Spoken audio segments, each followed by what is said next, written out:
Ballad of Songbirds and Snakes. Now let's be honest, we've all heard of Hunger Games. There was four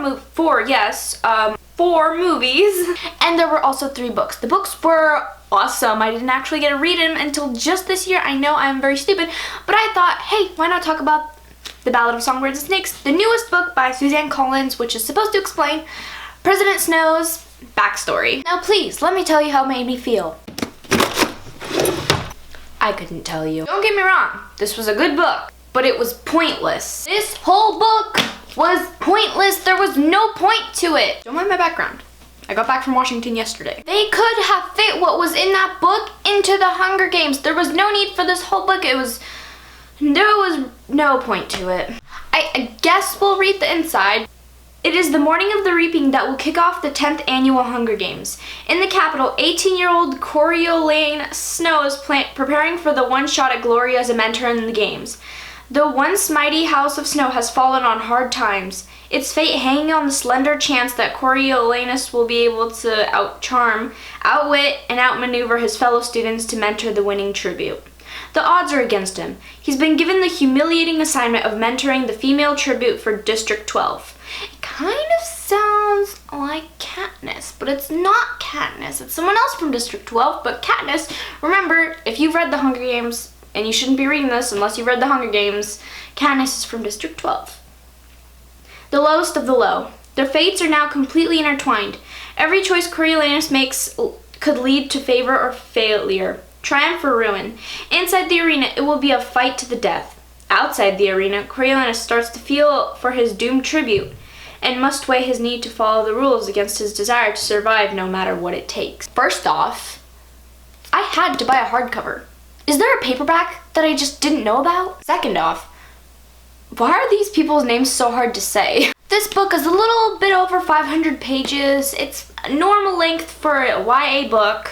It goes over a little bit of the Mockingjays, you know, the bird from the Hunger Games. What is wrong with me? I don't actually own the Hunger Games books, but I have seen the movies and I have read the books, but again, not until this year. This book that I bought was $28, it says on the cover, but I'm pretty sure I got it for $25 at Barnes & Noble. Again, do not get me wrong.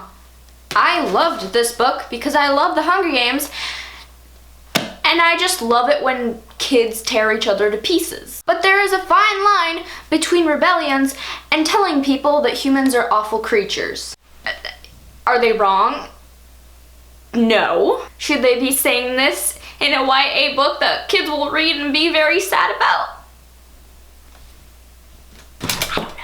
I'm not a best-selling published author, but, you know, I have opinions. Because I was visiting my cousin, this took me 2 days to read. I think it would have only taken me like a day and a half, or maybe even a day if I was reading it at my house. If you just sit still and read this for a whole day, then you should be finished. Obviously have mixed opinions about this book, but overall, I think it was a pretty good book.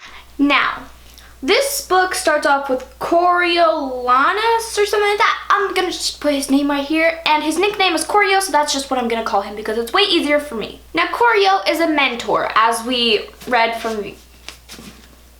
Corio is a mentor, as we've read in the description, and he's supposed to be mentoring somebody. And just like everybody else, he thinks that the games are awful.